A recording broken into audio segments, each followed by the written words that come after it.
Iš tikrųjų, kodėl žmonės nusprendžia būti aktoriais? Dėmesį gal mėgsta labai žmonės. Tu mėgsti dėmesį? Aišku, mėgstu be galo dėmesį ir pats tą pajaučiu, kad nuo to kaifuoju, tarkim, jeigu kompanijoje į mane kažkas pradeda kreipti dėmesį. Jis pagauna labai didelį azartą tokį. Jo, ir pats save įtikina vaidmenyje, ar tai, ką daro, ir po to labai taigiai visiems paplatina, bet tikrai būna profesionalu. Jo, mane turbūt, kai mes susipažinom, tas labai ir sužavėjo, dėl to, kad, jo tokia įtaiga. Mes susipažinom per projektą vieną ir, žodžiu, po to susipažinau su jo žmona. Net gėda minėti tikriausiai koks projektas. Ne, gėda, žvaigždžių duetai. Žvaigždžių duetai, lanka toks projektas.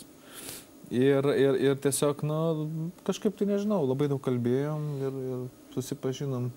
Kažkaip, labai taip tiesiog, suėjo labai keliai. Artimiau suėjo keliai. Artimiau susipažinome. Kai kurios dalykus tik per BTV galima pamatyti.